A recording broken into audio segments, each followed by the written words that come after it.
الحمد لله رب العالمين الرحمن الرحيم مالك يوم الدين إياك نعبد وإياك نستعين اهدنا الصراط المستقيم صراط الذين أنعمت عليهم غير المغضوب عليهم ولا الضالين آمين. بسم الله الرحمن الرحيم الحمد لله رب العالمين وبه نستعين على أمور الدنيا والدين وصلى الله على سيدنا محمد خاتم النبيين وعلى آله وصحبه أجمعين. رب اشرح لي صدري ويسر لي أمري واحلل عقدة من لساني يفقه قولي. سبحانك لا علم لنا إلا ما علمتنا إنك أنت العليم الحكيم. اللهم صل على سيدنا محمد الفاتح لما أغلق والخاتم لما سبق ناصر الحق بالحق والهادي إلى صراطك المستقيم وعلى آله حق قدره ومقداره العظيم. أما بعد، قال الإمام المديح الشاعر الأديب الإمام البوصيري رحمه الله تعالى ونفعنا به بعلومه بعلوم مشايخنا وبعلوم سائر الصالحين في الدارين آمين، إلى أن قال: الفصل التاسع: التوسل بالنبي صلى الله عليه وسلم والتعلق بأذياله. إن آتي ذنبا فما عهدي بمنتقد من النبي ولا حملي بمنصرم، فإن لي ذمة منه بتسميتي محمدا وهو أوفى الخلق بالذمم.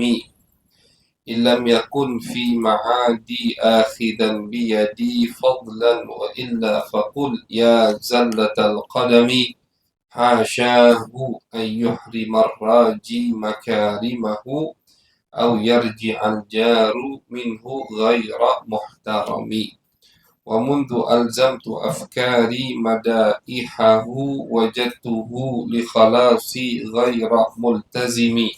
ولن يفوت الغنى منه يدا تربا، إن الحيا ينبت الأزهار في الأكم. ولم أرد زهرة الدنيا التي اقتطفت يد زهير بما أثنى على هرمي. Alhamdulillah, Alhamdulillah, syukurillah, puji syukur kehadiran Allah Subhanahu wa Ta'ala. Salawat dan salam kita haturkan kepada baginda besar Nabi Agung Nabi Muhammad Sallallahu Alaihi Wasallam. Alhamdulillah, kita bisa menyambung lagi kajian kita di setiap malam Minggu, malam Ahad, di pekan pertama dan pekan ketiga dalam kajian syarah Burdah Al-Imam Al-Busiri rahimahullahu ta'ala, yang mana malam hari ini kita berada masih di bab ke-9, Fasal At-Tasib, bab ke-9, yang mana bab 9 ini menjelaskan tentang tawassul kepada Nabi besar Muhammad sallallahu alaihi wasallam. Qal al-Imam Al-Busiri berkata, in ati damban, kata beliau, kalau aku melakukan satu perbuatan dosa,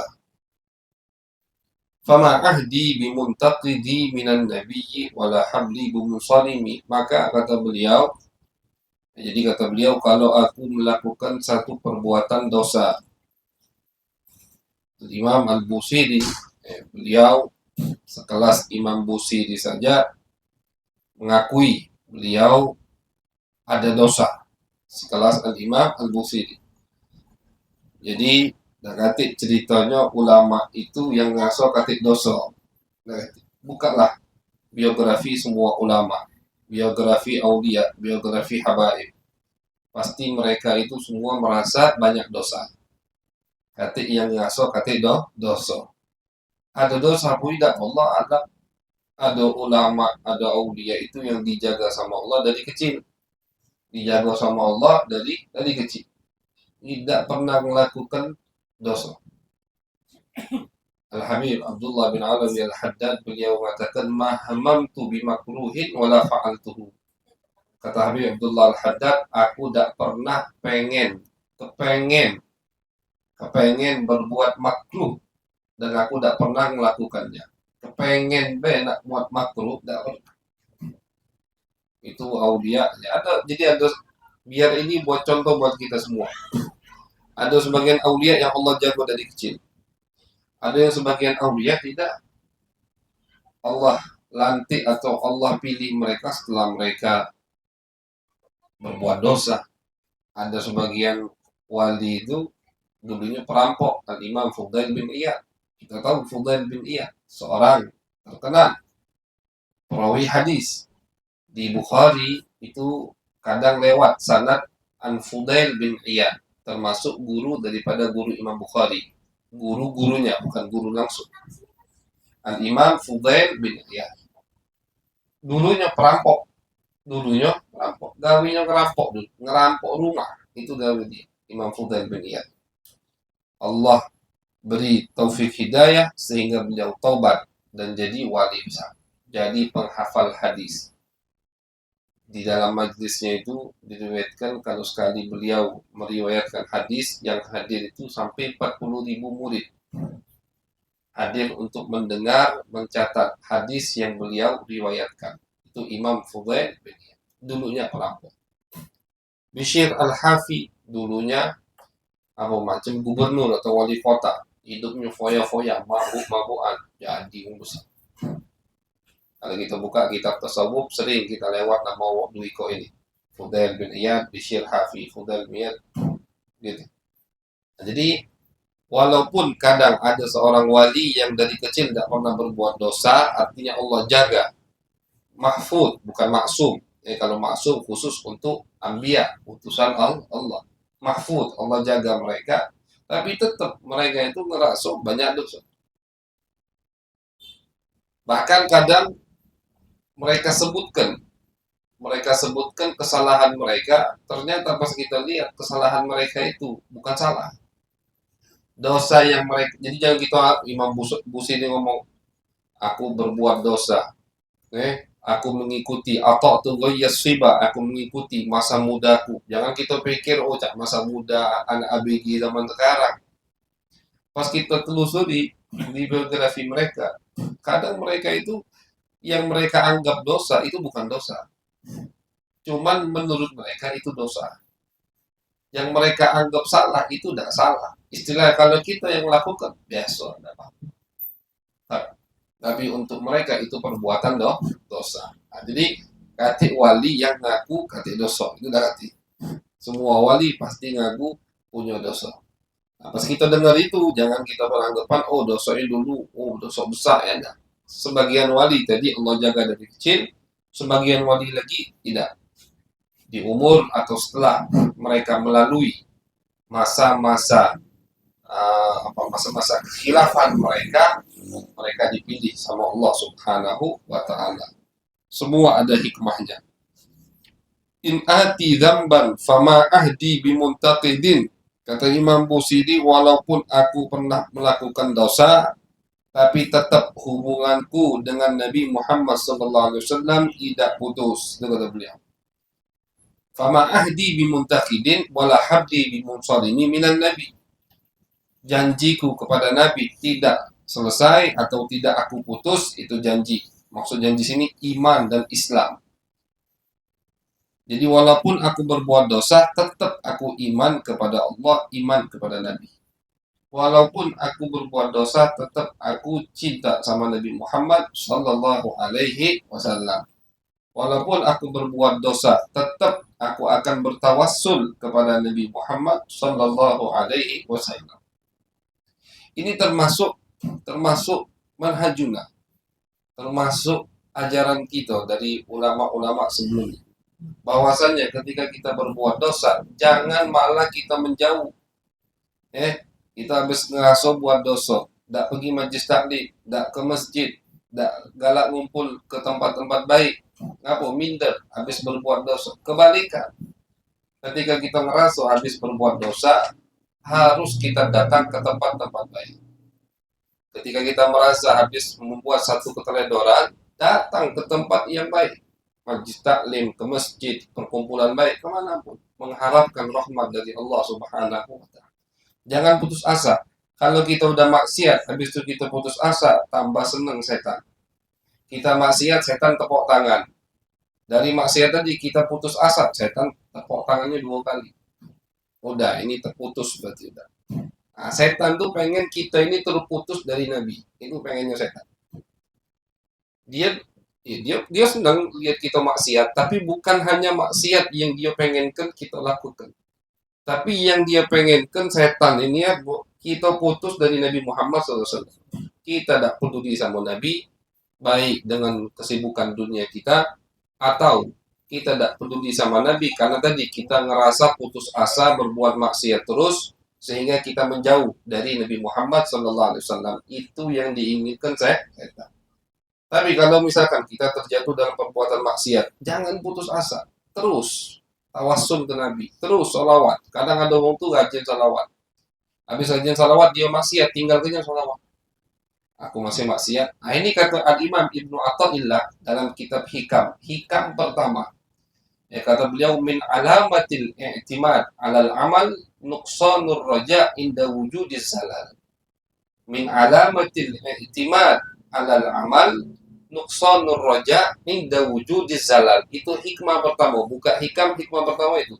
Nomor 1. Termasuk tanda orang yang merasa punya amal, ketika dia beramal dia senang, ketika dia beramal dia ngerasa dia baik. Itu tanda orang seperti itu. Ketika dia tidak beramal, dia tidak punya harapan kepada Allah. Jadi kalau kita pengen tahu, kita sholat atau kita sholawat sama Nabi, itu niatnya atau kita nganggap itu ujub atau tidak. Kita bangga dengan amal kita. Kita senang dengan amal kita, ujub, bangga dengan amal, senang dengan amal kita. Itu caranya ketika kita meninggalkan amalan itu atau ketika kita jatuh ke dalam perbuatan maksiat, kira-kira harapan kita kepada Allah berkurang atau tidak. Kalau gara-gara perbuatan maksiat, satu keteledoran, kita lakukan, kemudian kita berkurang harapan kita kepada Allah, rojak kita kepada Allah, rojak kita kepada Nabi Muhammad SAW berkurang gara-gara kita meninggalkan amalan tadi, atau gara-gara kita jatuh ke dalam perbuatan maksiat, berarti amal kita selama ini itu kurang benar. Kenapa? Kita nganggap kita ini pantas dapat rahmat Allah karena amal. Ketika kita banyak bersolawat, kita senang. Banyak bersolawat, kita sering menghayalkan Nabi Muhammad. Ketika kita meninggalkan solawat, kita tidak menghayalkan Nabi. Berarti selama ini ketika kita bersolawat, kita menganggap kita pantas dapat pandangan Nabi karena solawat kita. Dan itu tidak bagus, tidak baik, harus dibuang. Prasangka seperti itu harus dihilangkan. Ketika kita beramal, jangan kita bersandar dengan amalan kita. Maksudnya apa? Jangan bersandar dengan amalan kita. Jangan ditoleh amalan itu. Jangan dianggap besar. Jangan dibesar-besar amalan itu di mata kita. Takutnya apa? Takutnya tadi tertipu. Tertipu dengan amalan. Tertipu dengan ibadah. Orang yang tertipu dengan ibadah, orang yang tertipu dengan amalnya ya seperti iblis. Nganggap dia paling mulia. Karena dia paling alim. Karena dia paling makhluk yang banyak atau sering menyembah Allah Subhanahu wa Ta'ala. Dari mana tandanya itu? Ketika kita jadi misalkan kita istiqomah ke majlis taklim, istiqomah rutin. Kita rutin ke musalla, sholat berjamaah. Kita ngerasa lain, kita jauh dari maksiat. Tak taunya kita terjatuh lagi ke perbuatan maksiat itu. Ngaji nggak?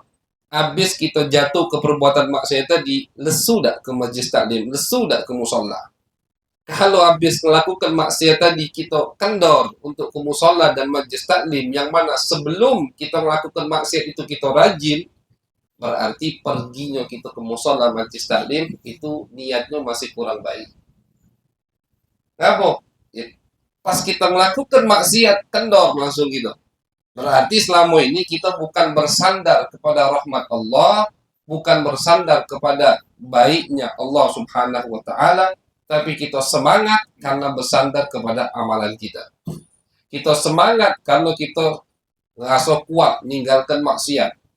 Kadang tuh ada waktu ngerasa dah kuat ninggalkan maksiat. Kadang Allah kata ulama, Allah tuh sengaja menjatuhkannya lagi ke maksiat yang dia anggap dia kuat ninggalkan maksiat tersebut.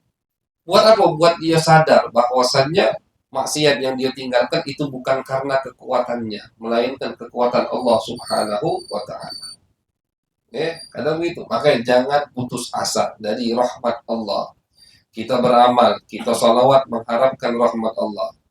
Mau kita melakukan dosa atau tidak melakukan dosa, jangan putus asa dari rahmat Allah Subhanahu wa taala. Jadi kata beliau Imam Busiri, in ati damban fama ahdi bimuntaqidi minan nabiyyi wala habli bimunsarimi.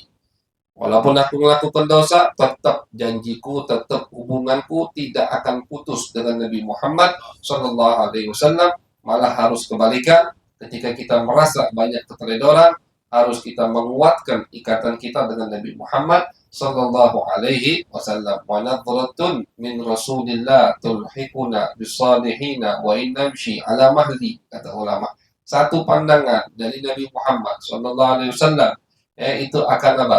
Akan menggolongkan kita masuk ke kelompok orang-orang soleh walaupun amalan kita ini pas-pasan apa adanya. Laitahu khassani bi ru'yati wajhin zala an kulli man ra'ahul anau. Imam Busiri dalam qasidah Hamziyah beliau mengatakan, oh andai saja Nabi Muhammad memberikan aku satu pandangan, yang mana pandangan Nabi tadi menghilangkan semua kecapean dan keluhan hati yang aku rasakan. Jadi pandangan dari Nabi Muhammad. Kita akan mendapatkan pandangan dari Nabi dengan kita berpegang teguh dengan Nabi besar Muhammad SAW. Jangan kita putus hubungan kita dengan Nabi. Mau kita maksiat atau kita tidak maksiat, tetap hubungan kita sama Nabi harus kita jaga baik-baik. Bukan artinya ini boleh maksiat, bukan bukan. Tapi kalau misalkan terjadi, jangan putus. Jangan buat setan senang dua kali. Dia senang sekali jadilah. Kita maksiat dia senang. Jangan sampai setan senang dua kali. Ada mau habis maksiat sudah, dah kalah sholat habis itu ngapu, sudahlah aku kotor. Itu setan dua kali. Jangan. Habis maksiat dah kalah sholat, nesu mulai sholat. Habis maksiat nesu ke majlis taklim. Habis maksiat nesu ke masjid. Itu berarti setan tepok dua kali. Senang nih. Udah maksiat ninggalkan sholat, maksiat lagi. Na'udzubillah, udah maksiat putus hubungan dengan Nabi Muhammad SAW. Dan ulama mengatakan tugas setan di akhir zaman ini itu tadi, menjauhkan kita dari Nabi Muhammad, menjauhkan kita dari Nabi ini. Fitnah-fitnah yang ada di akhir zaman ini, galau-galaunya itu berusaha untuk melepaskan ikatan umat Muhammadiyah dengan Nabi mereka. Itu pelajaran agama mulai dikurangi, apalagi pelajaran sejarah Nabi Muhammad SAW. Wah, itu mulai dikikis dikit-dikit tentang Nabi Muhammad dikikis. Wah, macam-macam pokoknya. Dan itu semua upaya untuk menjauhkan kita dari Nabi Muhammad SAW. Fa inna li zimmatan minhu bitasmiyati Muhammadan wa huwa awfal khalqi bidimami. Kata beliau Al-Imam Al-Busiri, fa inna li zimmatan, aku ini mempunyai ikatan dengan Nabi, punya jaminan dari Nabi Muhammad sallallahu alaihi wasallam. Apa jaminan itu wahai Imam Busiri? Artinya beliau pede, beliau ngerasa aman. Walaupun aku banyak melakukan maksiat, aku dah putus hubungan dengan Nabi Muhammad. Kenapa? Karena salah satu alasannya aku punya ikatan, punya jaminan khusus dari Nabi Muhammad. Apa itu? Bitasmiyati Muhammadan. Karena aku mempunyai nama sama dengan Nabi besar Muhammad Sallallahu Alaihi Wasallam. Kan beliau namanya Muhammad Al-Busiri, Muhammad bin Ismail, Muhammad bin Sa'id Al-Busiri. Jadi nama beliau Muhammad. Jadi termasuk yang membuat beliau aman atau dianggap jaminan bagi beliau untuk tidak terputusnya hubungan beliau dengan Nabi Muhammad SAW, yaitu adalah apa? Beliau punya namanya sama dengan nama Nabi besar Muhammad Sallallahu Alaihi Wasallam. Jadi nama itu jangan dianggap sepele. Wong akhir zaman ini makin basing ben nunjuk nama. Makin muslim. Kalau non muslim tak usah kita bahas. Bahkan kadang kebalikan, ada muslim ada non muslim namanya seperti orang muslim. Yang muslim namanya kadang pengen nama dia itu, nama anaknya, nama dia sama nama bininya disingkat, maksudkan. Terjemahannya di bahasa Arab tak hati. Itu. Ya, itu tak bukan haram. Kita tak mengatakan haram. Cuman anjuran Nabi Muhammad. Apa kata Nabi Muhammad? Innakum tun'auna yaumal qiyamati bi asma'ikum wa asma'i abaikum fa ahsinu asma'akum. Hadisnya itu sering kita dengar kalau acara tasmiyah. Kalian itu dipanggil nanti di hari kiamat dengan nama kalian dan dengan nama bapak kalian. Fa ahsinu asma'akum. Bagusi nama kalian. Kata Nabi Muhammad. Jadi itu memang dari Nabi. Bukan hal sepele. Memang tidak haram. Tapi jangan dianggap sepele. Pemberian nama kepada anak, cucu kita, jangan dianggap sepele. Karena lihat Imam Busiri, beliau menjadikan jaminan beliau bahwasannya hubungan beliau tak putus dengan Nabi Muhammad, salah satunya karena namaku sama dengan nama Nabi Muhammad. Muhammad. Namanya Muhammad. Nama sebaik-baiknya Muhammad Ahmad. Nama sebaik-baiknya nah. Jadi jangan jadi kadang orang itu pengen nunjukkan rasa cinta dengan istrinya, jadi anaknya itu dinamakan dengan nama dia dan nama bininya. Nauzubillah, habis itu cerai juga ujung-ujungnya. Kan begitu. Tidak usah nunjukkan cinta itu kepada orang dah. Kita tuh mahabbah, mawaddah, itu urusan pribadi, privasi harus. Tidak perlu diupload di status, tidak perlu. Kita jalan makan, makanya kami sering nasihat oleh guru kami Abu Ya Ahmad Al-Maliki. Kata beliau, awas kamu, jangan makan mobil ini posting, makan mobil ini posting. Tidak perlu. Buat apa orang tahu?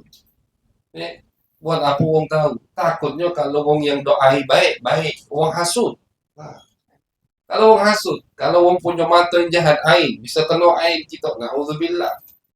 Jingok, artis-artis itu jingok udah. Ngupload ke romantisan mereka dengan habis itu bicara heboh ahli. Nauzubillah min. Tak perlu kita nunjukkan kita ni romantis, tak perlu. Itu urusan kita sama keluarga kita. Khairukum li ahlihi wa ana khairukum li ahli. Kata Nabi, sebaik-baiknya lelaki adalah sebaik-baiknya lelaki kepada keluarganya. Suami yang baik kepada istrinya itulah laki-laki yang paling baik, kata Nabi Muhammad. Wa ana khairukum di ahli. Aku yang paling baik, paling romantis kepada istri-istrinya. Oh, Nabi luar biasa romantis. Tapi tidak diupload. Istri Nabi menceritakan keromantisan Nabi karena itu syariat. Itu alasan ngapa Sayyidah Aisyah menceritakan aku pernah mandi bareng sama Nabi Muhammad. Siti Maimunah juga sama mengatakan seperti itu, pernah mandi bareng sama Nabi. Aisyah mengatakan aku pernah satu selimut sama Nabi dan turun wahyu. Sayyidah Aisyah mengatakan Nabi mencium beliau dan itu di bulan suci Ramadan. Kenapa beliau ceritakan semua itu? Karena itu syariat. Apa yang dilakukan Nabi Muhammad syariat untuk orang selain Nabi besar Muhammad SAW. Makanya mereka ceritakan. Kalau bukan karena syariat, tidak mungkin mereka ceritakan. Karena itu hal privasi, tidak boleh. Dalilnya Nabi mengatakan dalam hadis, kata Nabi mal'un, termasuk yang dilaknat, orang yang di malam hari melakukan hal-hal dengan istrinya dalam kamar, besoknya dia ceritakan ke kawannya, itu termasuk yang dapat laknat. Tidak boleh. Aku semalam mau bini, aku cek ini, tidak boleh. Kata Nabi, baik lakinya atau bininya yang cerita besok paginya ke kawannya itu dapat laknat. Na'udzubillah. Artinya harus ditutupi. Jangan sampai itu, tidak perlu. Nah, jadi sangat disayangkan banyak sekarang. Bahkan mansub kadang, maksudnya mansub itu kadang uang tadi mati lisan, masih cuman masalah nama ini harus kita dobrak istilahnya. Kadang masih beri nama anak tadi nama yang tak katik makna, nama yang tidak ada makna dalam bahasa Arab.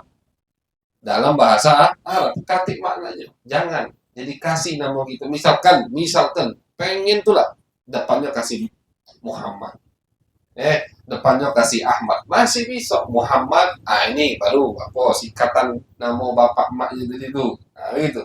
Paling tidak ada nama bagusnya, nama Muhammad, nama Ahmad, nama Abdullah, misal Abdul Rahman. Diriwayatkan dalam hadis bahwasanya Nabi Muhammad yashfa'u fi kulli man ismuhu Muhammad. Nabi Muhammad akan memberikan syafaat ke setiap orang yang namanya Muhammad. Waruya an Suraid bin Yunus annahu qala, Imam Suraid bin Yunus beliau mengatakan, inna lillahi ta'ala malaika sayyahin, bahwasanya Allah Subhanahu wa taala punya malaikat yang mana malaikat ini ibadahnya mereka apa? Keliling untuk kemana? Ke rumah, yang di rumah itu ada nama fiha Ahmad atau Muhammad. Di rumahnya itu ada nama Ahmad atau Muhammad, di situ ada malaikat. Kalau ada malaikat artinya setan kate. Kalau ada malaikat artinya rumah itu tidak angkel. Itu Kalau ada malaikat insya Allah sihir jauh. Kalau ada malaikat insya Allah rahmat turun. Ini kata Imam Suraid, dan tentunya ini riwayat. Riwayat bahwasanya Allah punya malaikat khusus itu keliling siapa yang di rumahnya ada Ahmad atau Muhammad namanya, malaikat tuh yang ngetem di situ malaikat tadi. Duduk di situ. Wa fi khabarin akhar, di riwayat lain Nabi Muhammad mengatakan, ma darra ahadukum an yakuna fi baitihi al Muhammad wal Muhammadan was thalatha. Kata Nabi Muhammad, kenapa? Kata Nabi Muhammad, ngapo ndak kalian jadikan di rumah kalian itu ada Muhammad Ciko, ada Muhammad dua, ada sampai 3 Muhammad. 3 Muhammad. Jangan misal kami lah namanya Muhammad, anda ngapo? Kadang orang tuh cek itu sekarang. Misalnya namanya Muhammad, jangan Muhammad ganti, jangan rugi, Muhammad tambahi. Abu ya Said Muhammad Al-Maliki punya cucu, itu semua cucunya yang lanang 95% namanya Muhammad. Ngikutin nama kakeknya dan ngikutin nama Nabi Muhammad SAW. Muhammad. Jadi kita manggilnya nama apa? Muhammad Ahmad, artinya anak Abu Ya Ahmad. Muhammad Abdullah, anak ada adiknya Abu Ya Ahmad namanya Abdullah, Muhammad Abdullah. Ada Muhammad ini, ada Muhammad kan. Jadi kata Nabi, kenapa tidak kalian jadikan di rumah kalian 3 namanya Muhammad? Tinggal kita tambahi depannya Muhammad ini. Jadi jangan gara-gara kadang gitu. Apa namanya Muhammad? Misalnya kan udah Muhammad. Kenapa emang ada misalnya Muhammad? Jangan gara-gara misalnya orang Muhammad, tetap Muhammad. Khadijah kasih nama istri Nabi besar Muhammad SAW. Misalnya ada Khadijah, biarlah. Khadijah fulan dipanggil, ini Khadijah fulan, nisbat ke bapaknya. Yang penting kan namanya bagus. Yang penting namanya bagus, dan itu termasuk bakti kasih sayang seorang bapak kepada anak. Termasuk sayang bapak ke anak adalah bagusnya nama yang diberikan oleh bapak kepada anak. Kita riwayatkan ada cerita dari Sayyidina Umar. Diriwayatkan bahwasanya ja'a rajulun ila Umar. Datang seorang bapak ke Sayyidina Umar, ngadu anaknya ini durhaka. Dipanggil sama Sayyidina Umar. Anak. Kata Sayyidina Umar, tanya, siapa namamu? Namaku, kata si anak ini dipanggil, dimarahi. Bapaknya disitulah. Namaku wahai Khalifah Ju'al. Ju'al itu nama binatang. Ju'al itu kayak serangga itu lah. Khunfusa yang bau itu. Itu bahasa kami Ju'al. Namaku Ju'al. Saya nomor mengingut langsung dengan nama tak bagus. Ibumu siapa? Ibuku adalah Majusi. Ibuku wong yang agamanya nyembah api. Majusi. Dan kau diajari tak sama bapak kau dari kecil? Tidak, wahai Sayyidina Umar. Tak pernah bapakku ngajak. Kata Sayyidina Umar, jadi Sayyidina Umar marahi anaknya. Bapaknya yang dimarahi. Ibunya kau tak pilih yang bagus. Jadi memang dari milih untuk milih istri itu termasuk bakti bapak ke anak. Karena kita akan menanamkan benih kita. Nabi yang mengatakan, takhayyaru linutafikum. Pilih-pilih untuk sperma kalian. Nutaf itu jamak dari nutfah. Nutfah itu sperma. Pilih-pilih untuk sperma kalian, kata Nabi. Tempat nanam itu pilih-pilih. Itu termasuk kata saya nomor kau milih ke ibu tidak benar. Habis itu kau unjuk namo yang kati bahkan namo yang maknanya jelek, binatang serangga yang bau itu. Kemudian tidak kau pernah ajari agama dari kecil, wajar dia durhaka. Jadi wajar kalau ada anak zaman sekarang durhaka sama bapaknya, wajar. Misalkan namanya tidak bagus, ibunya cari ibu yang tidak benar, tidak pernah dipelajari agama. Kalau kau dimasukin pondok pesantren, nah yang di pondok penimbalan, jadi Sayyidina Umar yang asalnya tadi mau marah sama anak, tidak jadi marah sama anak, bapaknya yang dimarahi.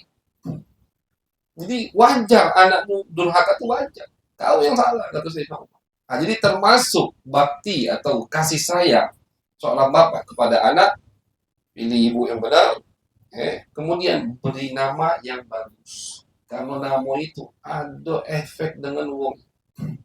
Jangan kita ngomong tak kati. Ada. Sahabat Nabi, ada seorang tabi'in terkenal bernama Sa'id bin Musayyib. Kalau kita belajar atau tahu ilmu sanad pasti sering dengar Sa'id bin Musayyib. Sa'id bin Musayyib ini beliau murid dan mantunya Abu Hurairah, sahabat Nabi Muhammad SAW. Itu Sa'id bin Musayyib, beliau ini pasti istilahnya terkenal dengan muka yang kurang senyum. Gayanya tuh cepat cemberut. Dan keluarganya itu terkenal dengan begitu. Ada orang menggadang itu cemberut, cepat cemberut. Padahal dia tidak ada lagi marah. Hatinya baik. Cuman setelan kayaknya memang itu. Cemberut. Dan kalau kita ngerasa itu jangan dibiasa ke. Hilangkan. Karena Nabi basum. Karena Nabi yuk basuman. Sahabat mengatakan Nabi itu orang yang murah senyum. Yang nengok Nabi pasti senang karena senyum dari Nabi Muhammad SAW. Nah, jadi Sa'id bin Musayyib mukanya itu agak ditanya sama murid-murid. Dia jawab, kata dia, ini gara-gara kakek aku. Gara-gara. Sa'id bin Musayyib bin siapa lagi? Bin Hazan. Jadi Sa'id bin Musayyib bin siapa lagi? Bin Hazan. Lupa siapa namakan. Jadi kakek keduanya, buyut. Hazan ini kan artinya sedih atau susah. Kita bisa artikan hazan, sedih atau susah. Hazan, sedih atau susah. Dua makna. Dua maknanya tidak lemah. Sedih dan susah. Si Hazan ini sahabat masuk Islam, baiat Nabi Muhammad. Ditanya sama Nabi, masmu, siapa namamu? Qala ismi Hazan. Namaku Hazan ya Rasulullah. Qala bal anta sahlun. Nabi itu punya adat suka merubah nama.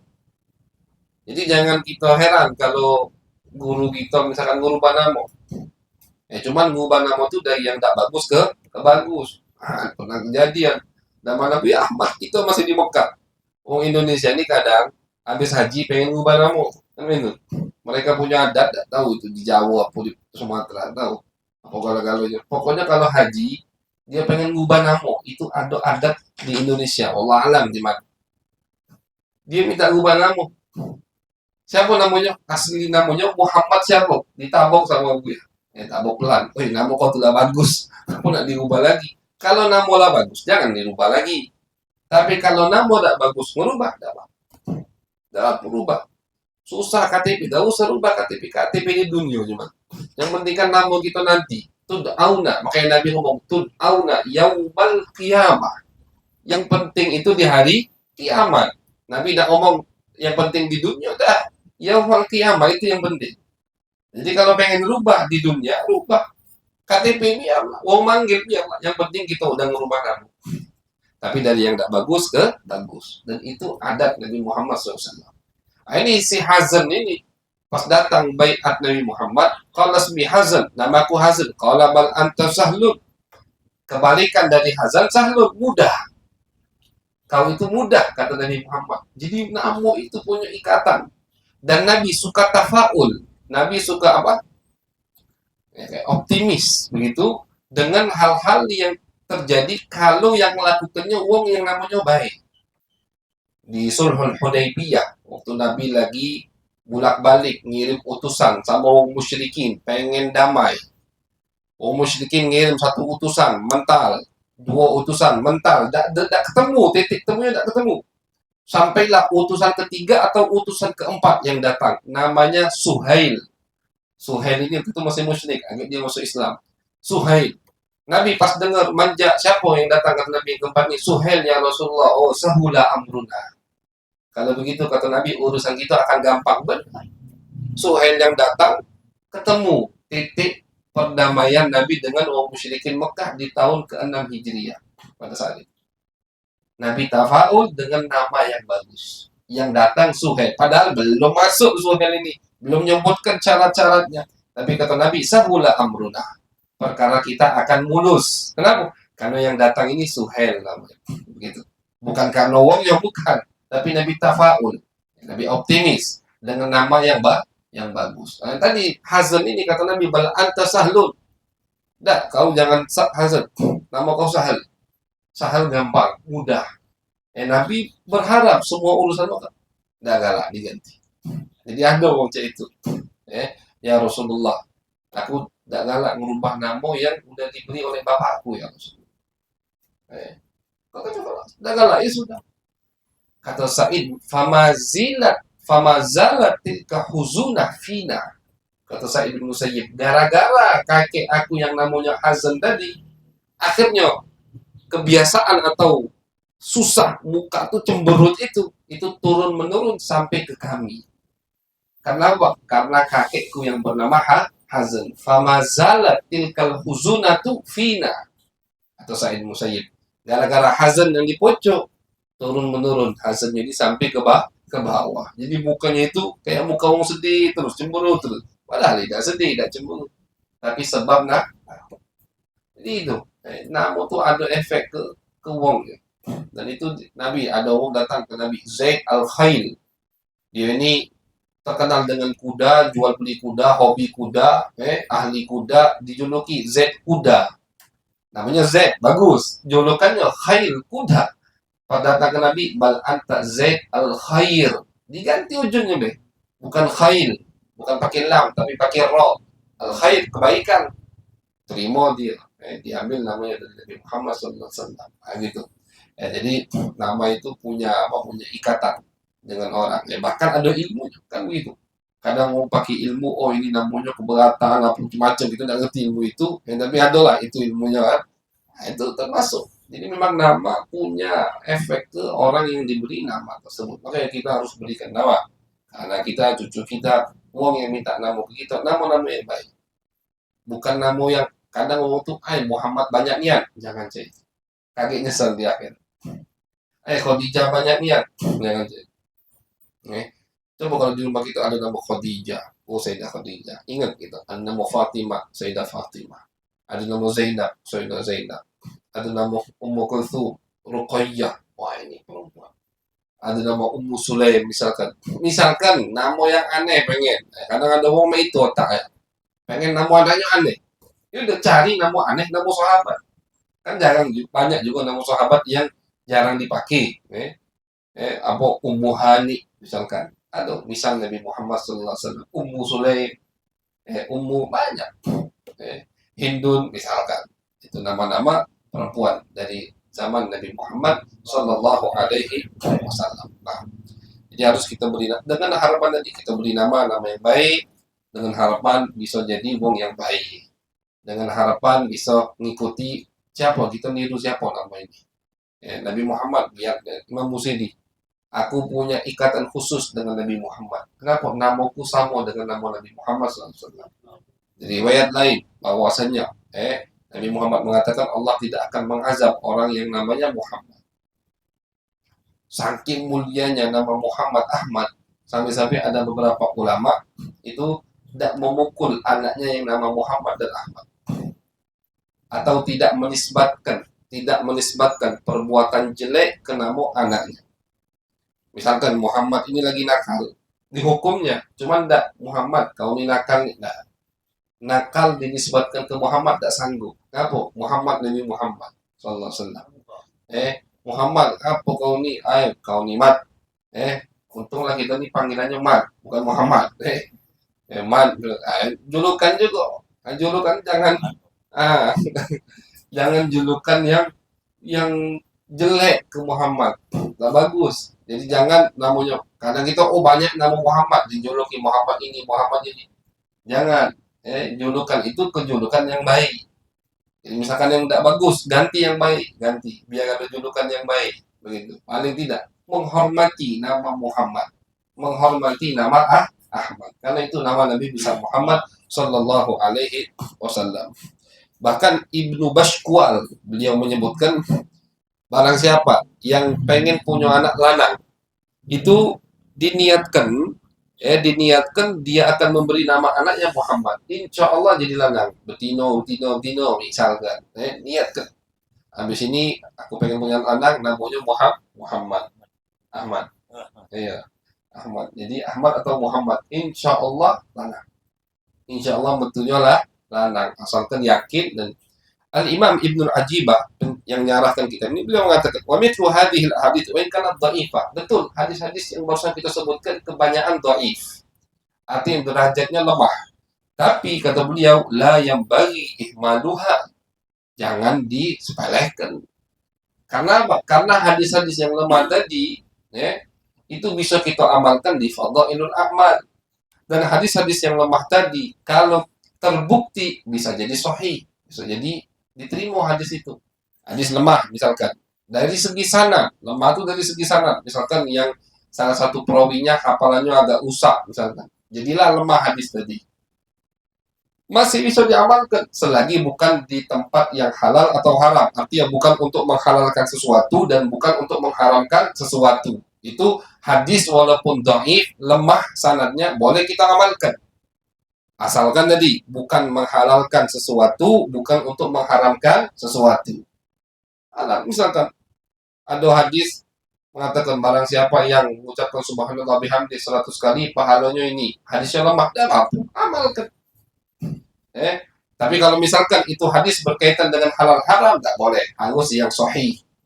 Hukum. Jadi yang berkaitan dengan hukum harus yang sahih. Harus yang pasti sanadnya. Tapi yang tidak berkaitan dengan hukum, itu kata semua ulama hadis membolehkan kita mengamalkan. Apalagi yang seperti ini. Seperti pembahasan nama tadi. Jadi kata beliau, walaupun hadisnya dhaif, tapi jangan kita sepelekan. Karena ada sebagian hadisnya yang sahih. Bukan kalau yang dhaif, bukan. Yang tadi disebutkan. Tapi ada juga hadis-hadis yang sahih berkaitan dengan nama. Jangan disepelekan.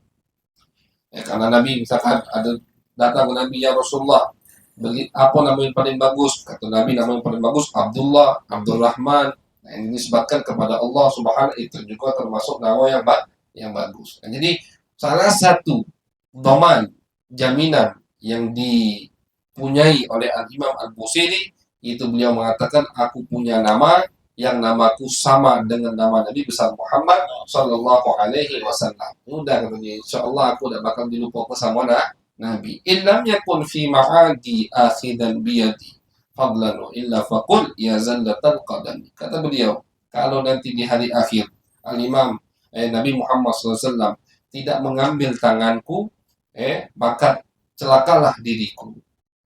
Kalau nanti di hari akhir Nabi Muhammad tidak menjabat tanganku, tidak mengambil tanganku, tidak menggandeng tanganku, maka celakalah aku. Ya zallatul qadam, celakalah kau wahai kaki. Maksudnya masuk neraka. Nauzubillah min dzalik. Jadi jaminan kita tuh memang Nabi Muhammad. Jangan ngasuh jaminan kita amal, jangan kita ngasuh jaminan kita selamat di hari akhir amal. Jangan. Amal kita ini banyak kurangnya, banyak bolong. Walaupun kita sholat terus, insya Allah kita puasa terus, tapi jangan ngaso pede dengan amal. Pedelah dengan Nabi Muhammad. Jangan ngaso pede dengan amal. Jangan percaya diri dengan amal, tapi percaya dirilah dengan Nabi Muhammad Sallallahu Alaihi Wasallam. Tidak bakal kecewa. Kalau kita percaya diri dengan amal, kecewa pasti. Tapi kalau kita percaya diri dengan Nabi Muhammad, dikit-dikit kita harapkan Muhammad. Kita mengharap Nabi Muhammad tidak akan kecewa. Tidak bakal kecewa. Itu ulama katakan di dunia dan di akhirat. Tidak bakal kecewa. Hasya, ini manusia. Ayyuh limarraji makarimahu. Au yarji al-jaru minhu ghaira muhtar. Mustahil. Mustahil Nabi Muhammad itu mengecewakan. Ar-raji, orang yang mengharapkan makarimahu, kedermawanan Nabi Muhammad. Orang yang mengharapkan, orang yang mendambakan syafaat, kedermawanan, kebaikan hati Nabi Muhammad, hasyah, mustahil wong tadi balik dari harapan itu sia-sia. Aw yarji'al jaru minhu ghairu muhtarami. Tidak mungkin ada orang yang datang di dunia ini. Ada orang datang ke Nabi, itu tidak mungkin balik dari Nabi tidak dapat apa-apa, tidak mungkin. Al-Imam Ali bin Abi Thalib, beliau ketika mensifatkan Nabi dalam syama'il apa? Yaftariqun wa yaftariqun an dawaq, kata Imam Ali bin Abi Thalib. Nabi itu majlisnya yang bubar dari majlis Nabi yaftariqun an dawaq, pasti ngerasakan ada cicipan. Ulama mengatakan bukan cicipan mulut, cicipan hati juga. Manis, bukan di mulut tapi manis di hati. Artinya yang bubar dari majlis Nabi hatinya senang. Yang pulang dari rumah Nabi hatinya senang. Walaupun misalkan tidak dapat apa-apa di majlis itu, tidak kasih makanan yang dibagi. Padahal adat Nabi itu sering tiap di majlis beliau pasti ada makanan yang dibagi. Itu termasuk adat Nabi Muhammad SAW. Tapi umpama tidak dapat makanan di majlis tersebut, kenyang, hatinya tuh batinnya kenyang dari duduk bersama Nabi Muhammad SAW. Yang minta ke Nabi, tidak mungkin tidak dapat. Nanti diriwayatkan Nabi Muhammad SAW, beliau datang butuh ya Rasulullah, aku butuh ini, butuh. Kata Nabi, kau pergi ke toko fulan, kau utang atas namaku. Sayyidina Umar, ya Rasulullah, istilahnya la yukallifullahu nafsan illa wus'aha. Jangan maksa ya Rasulullah. Jangan sampai ngutang. Sayyidina Umar ini kesian sama Nabi, cemburu sama Nabi. Jangan sampai ngutang ya Rasulullah. Infak nak ngutang. Nabi berubah mukanya dengan omongan Sayyidina Umar. Tak demen.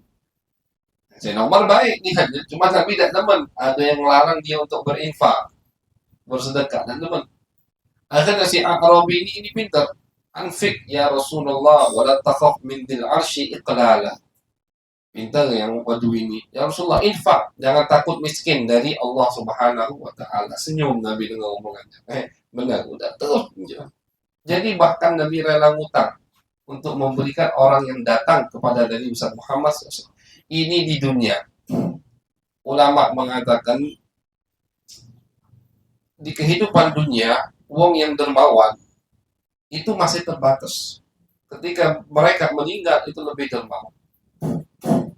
Makanya ulama mengatakan kalau ada aulia, ada guru-guru, ada misalkan orang tua yang meninggal dunia, sebenarnya kita sedih pasti, cuman jangan terlalu sedih. Kenapa? Karena mereka di alam sana itu bagaikan pedang yang dikeluarkan dari sarungnya. Mereka di dunia itu seperti pedang dalam sarung. Artinya apa? Mereka masih mukallaf. Mereka punya tanggungan, mereka punya beban, mereka punya kewajiban. Jadi mereka tidak bisa 24 jam jagai kita, istilahnya itu. Tidak bisa fokus 24 jam ke kita. Kenapa? Mereka punya keluarga, mereka punya kerjaan, mereka harus istirahat, mereka harus makan, mereka butuh refreshing, misalkan. Tapi ketika mereka meninggal dunia, ini para aulia, ketika mereka meninggal dunia, itu seperti pedang yang dikeluarkan dari sarungnya. Makanya hati-hati. Para wali, jangan kita merasa, oh dia orang meninggal juga. Dikatainya wali tadi, hati-hati. Kan sekarang banyak di YouTube. Ngatai Syekh Abdul Qadir Jailani, ngatai Muhammad Al-Habsyi, ngatai Imam Ali Al-Habsyi, dikatainya banyak. Coba lihat, Allah itu kalau nak binasakan satu orang, ya Allah tak beri taufik, tak beri hidayah. Yang dia kritiki itu yang udah meninggal. Itu musibahnya berlipat-lipat. Cak mana dia nak minta maaf. Kalau yang dia katoi, yang dia kritiki, misalkan yang masih hidup, taruhlah masih bisa bertobat, ada kesempatan untuk damai di dunia, bisa dia datangi, nangis-nangis, cium tangan, minta maaf, selesai. Tapi lihat, orang yang Allah ingin hancurkan itu, yang dia kritiki di akun YouTube, Instagramnya itu, yang udah meninggal, yang ratusan tahun udah meninggal, itu yang mereka kritiki, yang mereka usik. atau kelompok-kelompok sebelah yang mengkritiki yang ngatai sahabat Nabi Muhammad SAW, itu tanda Allah memang tidak ingin beri hidayah kepada mereka. Macam mana minta maaf? Kaget ketemu di akhirat. Kalau dimaafkan, kalau dimaafkan, udah terakhir urusannya. Naudzubillah. Nah, jadi apa namanya? Hati-hati dengan para aulia yang udah meninggal. Jangan kita anggap mereka itu hilang. Dah, mereka seperti pedang yang dikeluarkan dari sarungnya. Artinya mereka lebih lincah, lebih lincah, lebih lincah untuk menolong orang yang minta pertolongan mereka. Jadi kalau kita minta tawassul kepada wali yang udah meninggal, itu lebih kuat mereka, lebih kuat. Jadi jangan sampai ngerasa oh udah meninggal aman gitu, jangan. Jadi Nabi besar Muhammad, kita balik habis keempat ini, bahwasanya Nabi Muhammad setiap yang datang ke Nabi pasti akan mendapatkan apa yang diinginkan dari Nabi Muhammad. Itu di dunia dengan keterbatasan beliau. Bagaimana bayangkan ketika beliau udah meninggal, Nabi sekarang udah meninggal, bagaimana nanti di hari kiamat? Wah, itu lihat Nabi paling lincah di padang mahsyar Nabi Muhammad. Ketika para anbiya tidak berani gerak, bayangkan nanti. Jangankan wali, jangankan kita, jangankan wali, Nabi, nabi-nabi dari Nabi Adam sampai Nabi Isa itu tidak berani gerak. Allah itu ada satu waktu di padang mahsyar dan Allah izinkan uang untuk ngomong. Dari situ diam semua dan semua akan takut dengan haibahnya Allah. Nabi Isa itu pas dihisab sama Allah gemeteran. Nabi Isa di situ kan di Al-Quran, anta qulta linnasi ittakhiduni wa ummiya ilahaini min dunillah. Allah kan mahkamah paling adil, mahkamah agung. Allah panggil Kristen, umat Nasrani yang mengadakan Tuhan selain Allah. Allah panggil Nabi Isa. Isa, benar tidak kau ngomong ke mereka untuk nyembah kau? Itu Allah cerita di Al-Quran. Benar tidak wahai Isa, kau ngatakan ke umatmu bahwasanya kau nyuruh mereka nyembah kau? Itu di ulama tafsir dalam riwayat sebutkan Nabi Isa gemetar menjawab Allah. Laisa bainahu wa bainallahi tarjuman, kata Nabi Muhammad. Ketika umat nanti dihisab, manusia dihisab sama Allah, antara dia dan Allah tidak ada wasilah, wasito, kati. Langsung. Dia Allah, dia Allah, dia Allah. Para anbiya itu ketakutan. Para nabi. Ada satu masa semua diam, tidak berani ngomong. Mingkem mulut. Ada yang minta-minta mingkem. Kecuali Nabi Muhammad. Dalam riwayat hadis banyak itu Nabi Muhammad paling lincah Nabi Muhammad. Beliau disiapkan tempat duduk paling bagus, paling indah. Tempat duduk paling bagus. Manabir min nur. Tapi tidak kati Adam duduk di kursinya. Musa, Isa, Sulaiman, Daud, semua duduk di kursinya karena belum dapat izin untuk memberikan syafaat. Jadi ada masa-masa, jadi kita bingung misalkan, cak mana? Tidak diberi izin berikan syafaat. Tapi di hadis lain ada yang berikan syafaat. Jadi di mahsyar itu bukan satu waktu atau bukan satu, ada beberapa fase. Ada waktu di situ Allah tidak izinkan untuk ngomong, diam kalau para anbiya. Ada waktu Allah izinkan untuk memberikan syafaat, baru mereka memberikan syafaat. Nabi Muhammad dari awal sampai akhir keliling memberi syafaat. Keliling memberikan syafaat. Kata Nabi, Nabi lain duduk kalau di singgasananya, kecuali singgasanaku kosong. Ngapu? Keliling Nabi, tidak duduk manis. Menyelamatkan umat beliau. Maka Anas bin Malik bertanya kepada Nabi, ya Rasulullah, aina ajiduka yaumal qiyamah? Pintar sahabat Nabi. Di mana aku bisa menemui kau ya Rasulullah di hari kiamat? Indah salah. Di 3 tempat. Indah sirat, indah mizan, indah mizan, indah mizan, indah hisab, indah mizan, indah sirat. 3 tempat ini. Di mizan, di hisab, di mizan, di sirat, jembatan. Di akhir. Itu, cari di situ kata Nabi Muhammad. La tukhti ini, kau tidak bakal tidak nemu aku di 3 tempat itu. Sibuk Nabi Muhammad SAW. Jadi kalau beliau di kehidupan dunia beliau yang seakan-akan ruh masih dikurung dalam jasad, itu beliau udah dermawan yang luar biasa. Bagaimana ketika beliau sudah meninggal, udah di alam barzakh, dan bagaimana nanti di hari kiamat. Maka kita harus mengharapkan syafaat beliau dari sekarang. Wala yafutal ghidha wa mundu aljamtu afkari madaihahu wajatuhu li khalasi ghaira multazimi. Kata Imam Busiri, ya, bahwasanya ketika aku mulai memuji Nabi Muhammad, kan beliau sebutkan di awal, aku ini dulu sibuk dengan syair-syair biasa, bukan syair ke Nabi. Ketika aku mulai pindah kiblat, istilahnya, syairku aku berikan untuk pujian Nabi Muhammad, ya, wajadtuhu li khalasi ghaira multazimi. Aku dapati setiap aku tawassul, maka segala urusanku akan terlaksana. Dengan apa? Dengan berkat pujian kepada Nabi Muhammad SAW. Berkat qasidah untuk Nabi Muhammad SAW. Jadi kata beliau, gara-gara tawassul, gara-gara qasidahku ini, setiap aku tahu, makanya kata ulama, kalau kita ada masalah, ada musibah, ada apa, baca burdah. Baca burdah. Burdah ini termasuk cara kita untuk menggampangkan urusan kita. Beliau yang mengatakan, ketika aku mulai memuji Nabi, setiap aku ada urusan, ada kesusahan, aku tawassul dengan pujianku untuk Nabi, maka urusanku dipermudah oleh Allah Subhanahu wa ta'ala. Wala yafutal ghina minhu yadan taribat innal haya yumbitul azhara fil akami. Tak mungkin orang yang kembali kepada Nabi Muhammad SAW itu akan miskin. Yang berpegang teguh dengan Nabi, yang ikatannya kuat dengan Nabi Muhammad, pasti kaya.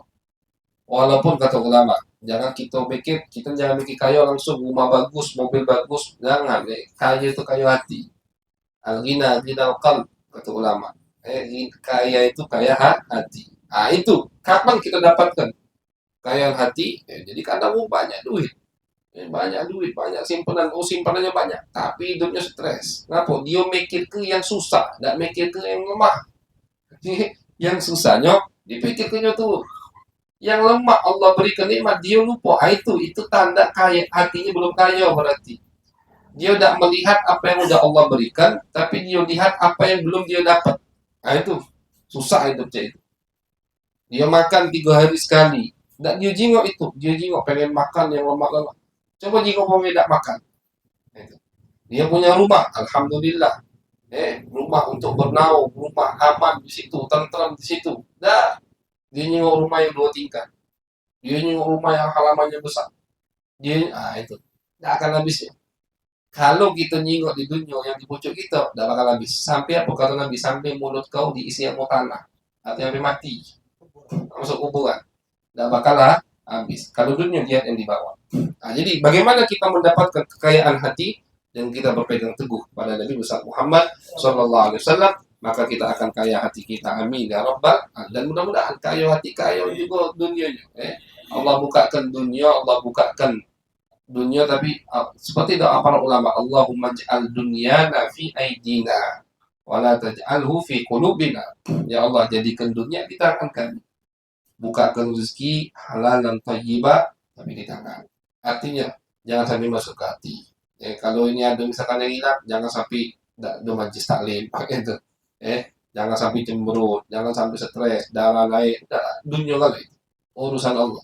Mekah punya perkataan masyhur, khalliha 'ala Allah. Biar itu urusan Allah. Walam urid zahratad dunya allati qatafat yada zuhairin bima asna ala harami. Dan kata beliau, yang aku inginkan dengan pujian ini bukan kenikmatan dunia, zahratad dunya, kenikmatan dunia. Karena kenikmatan dunia seperti yang kita bahas di pertemuan kemarin, kenikmatan dunia akan binasa, akan habis, fana. Jadi kata Imam Busiri, yang aku inginkan dari pujianku ini bukan kenikmatan dunia seperti yang didapatkan oleh Zuhair. Zuhair ini penyair. Bima athna ala harami. Zuhair ini penyair. Dia ini muji Haram bin Sinan. Haram bin Sinan ini raja. Haram bin Sinan raja Arab. Zuhair ini penyair terkenal. Pujiannya ini buat siapa? Sampai dijadikan perumpamaan. Saking terkenal pujian Zuhair untuk Raja Haram. Putri dari Zuhair ini dekat-dekat masanya sama Nabi Muhammad SAW. Putri Zuhair itu sahabiyah, afwan. Allah alam sahabiyah beda. Tapi ketemu dengan Sayyidina Umar bin Khattab. Paling tidak tabi'iyah. Ketemu dengan sahabat. Allah alam, ketemu Nabi yang beda. putri Zuhair datang ke Sayyidina Umar. Kata Sayyidina Umar, "Malladhi a'ta Haram bin Sinan abaki hina madahahu wa aghya fi madhi." Apa yang diberikan? Ini Sayyidina Umar tanya ke putrinya Zuhair nih, penyair yang puji raja tadi, hebat pujiannya. Apa yang diinjak oleh raja itu? Dengan pujian bapakmu yang begitu terkenal, begitu hebat pujian tadi, setinggi langit diangkat istilahnya, sampai jadi ocehan, jadi omongan wong. Apa kata putri tadi? Atahu mata'an wa asathan afnahu dahar. Si raja tadi nunjuk bapakku mata barang-barang perhiasan, tapi habis dengan masa, habis selesai. Apa jawab Sayyidina Umar? Lakin ma'atahu abuki la yufnihi dahar. Tapi yang apa kau unjuk ke raja itu udah habis dengan masa. Pujian itu sampai sekarang istilahnya masih ada. Kita jingok di Google masih ada pujian ini. Pujian ini masih ada sampai sekarang. 1500 tahun lebih mungkin. Tapi yang diberikan oleh raja itu ke bapakmu habis dunia. Habis. Tapi yang bapakmu berikan untuk raja itu dah habis dengan masa. Syair abadi istilahnya. Nah, jadi Imam Busiri beliau tutup tawassul di akhir ini kata beliau, yang aku inginkan dengan pujianku burdah ini atau syair-syair yang lain dalam memuji Nabi Muhammad, aku tidak pengen dunia, kata beliau. Yang aku pengenkan balasan nanti di akhirat, yaitu apa? Tawassul, berpegang teguh mendapatkan syafaat Nabi besar Muhammad SAW. Jadi kita dengan Imam Busiri, Imam Ibn Ajibah yang beliau mengatakan, kata beliau, aku juga dengan syarahku ini, kata beliau, yang aku harapkan syafaat Nabi Muhammad sallallahu alaihi wasallam. Ketika Imam Busiri mengatakan wa mundu aljamtu afkari madaihahu wajadtuhu li khalasi ghairu multad. Ketika aku bertawassul, jadi Imam Busiri tawassul kepada Nabi dengan qasidahnya. Yang mensyarahkan kitab ini Imam Ibn Ajibah, kata beliau, aku juga bertawassul kepada Nabi dengan syarahku ini. Kata beliau, sebenarnya aku tidak pantas tawaduknya beliau yang mensyarahkan ini, Ibn Ajibah Al-Hasani Al-Maliki. Kata beliau, sebenarnya aku tidak pantas mensyarahkan qasidah burda ini. Cuman kenapa aku mensyarahkan qasidah burda ini sama dengan Imam Busiri, agar aku punya punya jasa lah, punya andil dalam memuji Nabi besar Muhammad SAW. Ini beliau punya tafsir nak 10 jilid, Ibn Ajibah ini yang ngaso tidak pantas ini punya tafsir 10 jilid, bukan orang masing-masing istilahnya. Punya tafsir, punya karangan hadis, punya karangan tasawuf. Beliau ini Ibn Ajibah yang mencarahkan hikam Ibn Athaillah itu, syarah paling tingginya namanya Iqadul Himam. Iqadul Himam ini kelas atas. Jadi kalau mau baca syarah hikam tuh yang pertama, yang kedua, ada tingkatannya. Yang terakhir Iqadul Himam. Syarah tinggi udah. Istilahnya kalau yang tak ngerti, pening macam itu. Pening macam itu. Tak ngerti pening. Tak cukup tahu arti. Harus paham istilah. Itu siapa yang nyarahkan? Beliau Ibn Ajibah. Sama yang syarahkan burdah ini. Jadi bukan sembarangan yang syarahkan burdah ini. Beliau pun ngomong, aku tidak pantas syarahkan burdah ini kalau bukan karena mengharapkan syafaat Nabi Muhammad SAW. Nah, kita juga berharap kita hadir majlis taklim burdah ini, kita mengerti, kita mendengar tentang Nabi Muhammad, walaupun kita masih banyak maksiat, kita masih kotor, tidak pantas sebenarnya, tapi yang kita harapkan syafaat Nabi Muhammad SAW. Seperti Imam Busiri dengan qasidahnya mengharapkan syafaat Nabi, Imam Ibn Ajibah dengan syarahnya mengharapkan syafaat Nabi, kita dengan mempelajarinya, dengan membacanya, dengan mendengarnya, mengharapkan syafaat Nabi Muhammad SAW. Itu tawassul malam ini, dan tidak mungkin ditolak sama Nabi Muhammad SAW. Mudah-mudahan hajat kita dunia akhirat semua dikabulkan oleh Allah Subhanahu Wa Taala. Penyakit kita diangkat sama Allah Subhanahu Wa Taala. Rezeki dibuka sama Allah halalan thayyibah. Amin ya rabbal alamin. Bismillah.